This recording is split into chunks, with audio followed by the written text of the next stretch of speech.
For almost 60 years, one piece of footage has outlasted every debunking attempt, survived every scientific scrutiny, and remained the single most debated minute of film in human history.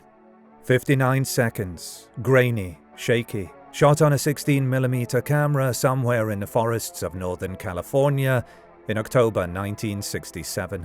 A large upright creature, covered in dark fur, walking away from the camera. Then, in the most iconic moment of cryptozoological history, turning its head to look directly back at the lens. That brief glance became a cultural touchstone. It sold books, spawned television series, and turned Bigfoot from a campfire legend into what millions of people genuinely believed was a documented species. A living, breathing hominid hiding in the Pacific Northwest. And for nearly 6 decades, nobody could definitively prove it was fake. Until now. In March 2026, a documentary called Capturing Bigfoot premiered at South by Southwest in Austin, Texas.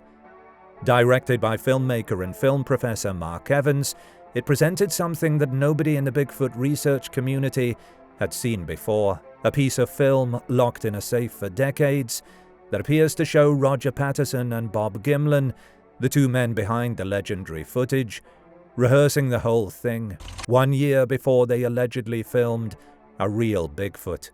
Today, we are going to go through all of it. The history, the hoax, the new evidence, the people who still refuse to believe it, and the very legitimate questions we should be asking about the documentary itself. Because here is the thing. Being skeptical of Bigfoot does not mean you should stop being skeptical. Even when the story appears to be over, you should keep asking questions. Let's get into it. Part 1. The film that started everything. It is October 20th, 1967. Roger Patterson and Bob Gimlin are on horseback near Bluff Creek in Humboldt County, California. They claim their horses suddenly rear up, spooked by something in the creek bed. Patterson grabs his rented 16mm Kodak camera, falls from his horse, scrambles to his feet, and starts filming.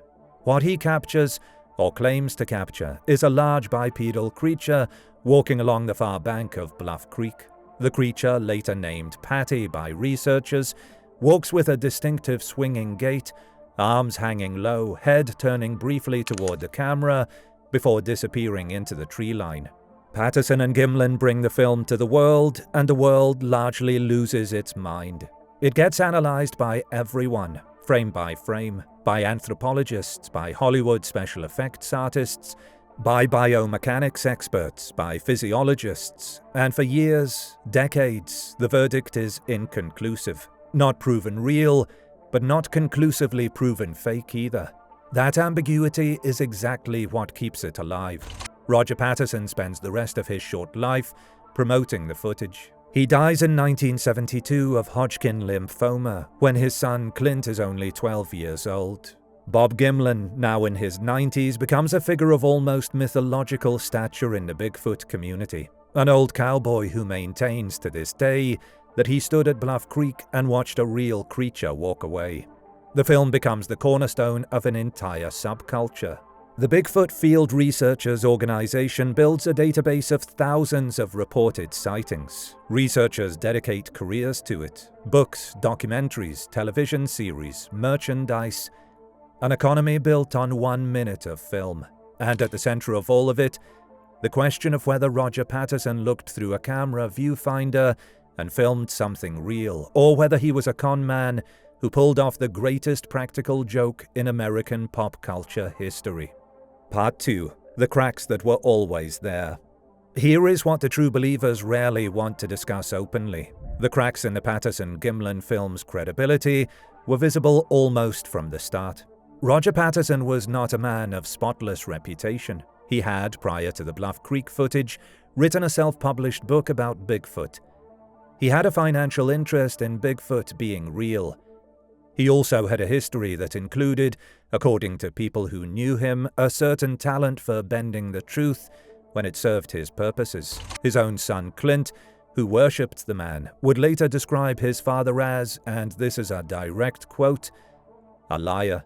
The rented camera is also worth noting. Patterson borrowed the Kodak camera shortly before the trip. Some accounts suggest the film had already been partially exposed before they ever reached Bluff Creek.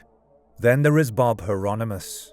Hieronymus is a man from Yakima, Washington, who has claimed for decades, publicly on the record, that he was the person wearing the Bigfoot suit in the Patterson-Gimlin film. He claims Patterson approached him, asked him to put on a gorilla suit that had been modified with fur and rubber breasts, walk along the creek bed while Patterson filmed him, and keep quiet about it forever. Hieronymus did keep quiet about it, for years. When he finally started talking, the Bigfoot community attacked his credibility. His testimony has been inconsistent on certain details over the years, which gave believers the ammunition they needed to dismiss him entirely. But inconsistent testimony is not the same as lying. Decades pass. Memories shift on specifics while remaining solid on core facts. Anyone who has studied eyewitness testimony in actual criminal cases knows that perfect, unchanging recall over 40 years is itself a red flag. Human memory does not work that way. The anthropologist Jeffrey Meldrum, one of the most credentialed defenders of the film, argues that the creature's movement reveals real mammalian musculature, muscles moving beneath skin in a way a suit simply could not replicate with 1960s technology. It is a serious argument, made by a serious scientist, and it deserves to be taken seriously. Bill Munns, a Hollywood makeup and special effects specialist, conducted extensive analysis of the footage and concluded that no suit available in 1967 could account for what the film shows. These are not fringe voices. They are professionals making evidence-based arguments, and until March 2026, they had not been definitively answered. Part 3. The documentary. What Capturing Bigfoot Claims. Director Mark Evans teaches film at Olympic College in Washington State. In 1922, a colleague approached him with something unusual, a reel of 16mm film that had belonged to her deceased father, Norm Johnson. Norm Johnson had worked in a Boeing film processing laboratory in the 1960s. He was socially connected to Patterson and Gimlin through his brother Dave. At some point, Johnson came into possession of a reel of film that he locked in a safe and apparently never showed to anyone. Evans digitized the film. What he found, if we take the documentary at its word, is a 40-second clip that, based on the film's development markings, was produced in 1966, 1 year before the alleged Bluff Creek encounter. The clip shows what appears to be a man in a fursuit walking through a wooded area. The forest in the clip looks more like Washington State than Northern California. Bob Gimlin is reportedly visible on horseback in the footage. It is, in the documentary's interpretation, a dress rehearsal, a dry run. Patterson and Gimlin testing their creature, their camera angles, their story, before taking it on the road to Bluff Creek. The documentary also features Clint Patterson, Roger's son, who reveals that his mother told him approximately 10 years before the film's release that the Bigfoot sighting was a hoax. Clint says he intended to go public with this information, but when his mother learned he planned to write a book exposing the truth, she disowned him. The reason, according to the Wall Street Journal's review, was financial. She was concerned about the loss of income tied to the Patterson-Gimlin brand. The documentary does not shy away from the human dimensions of this story. Evans describes how Patricia Patterson and Bob Hieronymus, who had been childhood friends, had not spoken in over 30 years because of the fallout from the film and its contested legacy. The making of Capturing Bigfoot apparently brought them back together. People magazine journalist Johnny Dodd called it groundbreaking. The Austin Chronicle's Richard Whitaker noted that Evans was not really trying to settle the Bigfoot question. He was trying to tell the story of a group of small-town men in their 80s, most of whom felt ill-served by or cut out of the profits from something they helped create.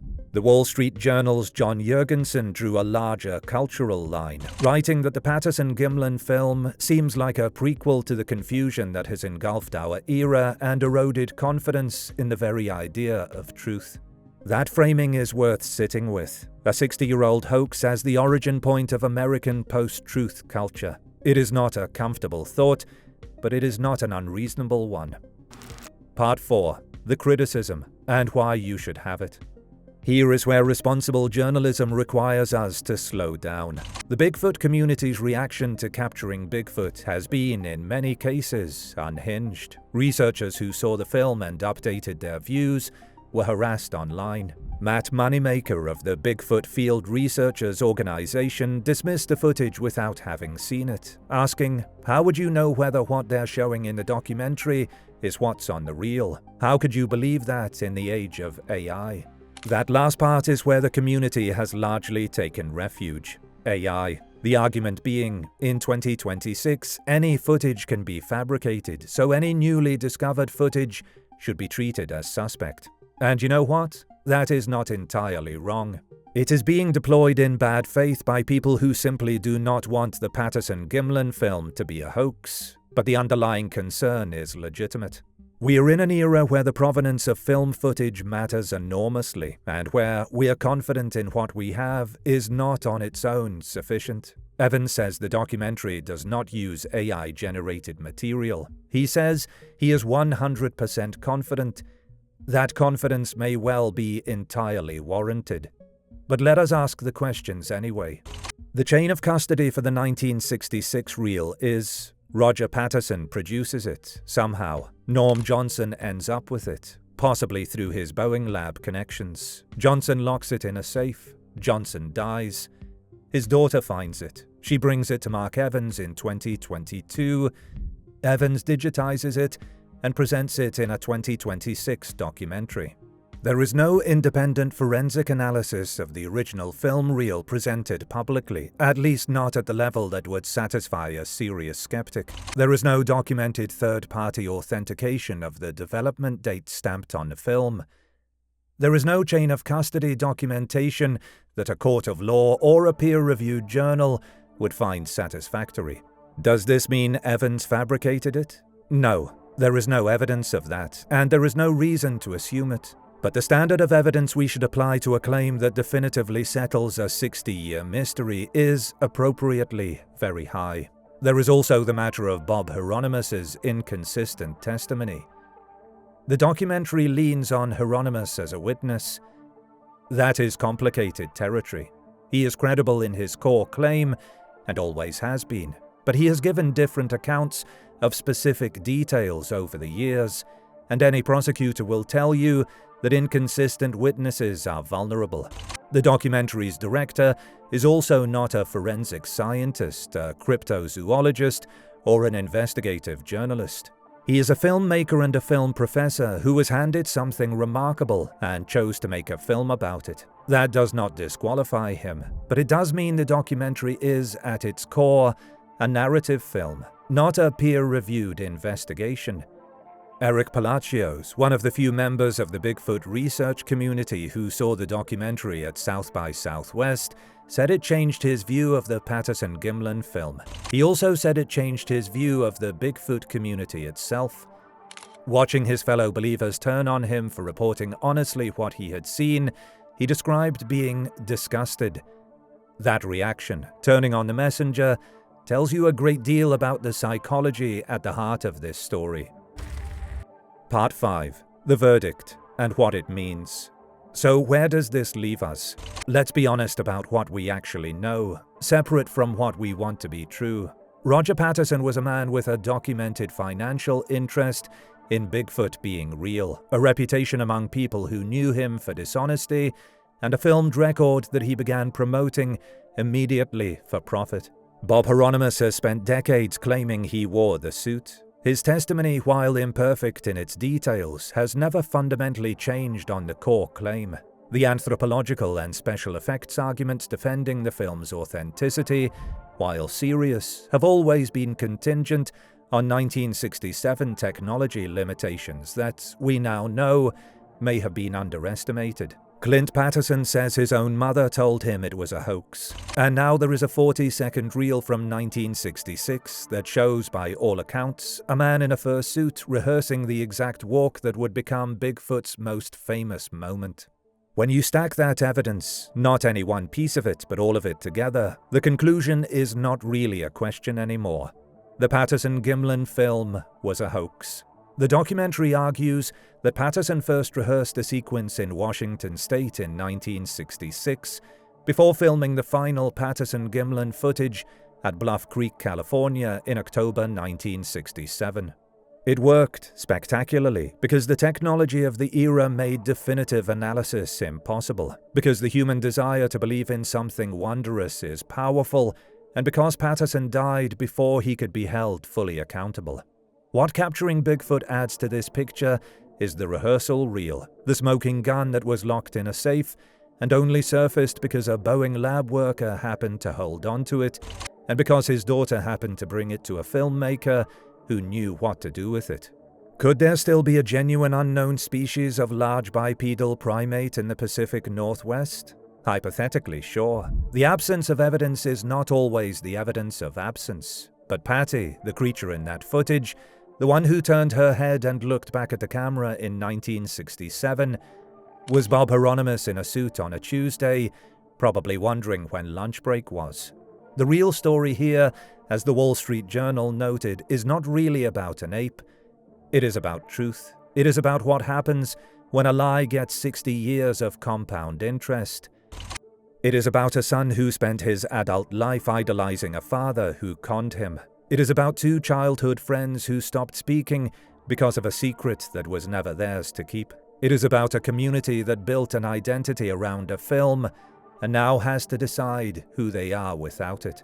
And it is about the uncomfortable fact that even now, in March 2026, with a rehearsal reel in a can and Clint Patterson on camera saying his mother admitted it was a hoax, there are people who will watch this documentary, look at the evidence and say, yeah, but what about AI? That is not a Bigfoot problem, that is a human problem.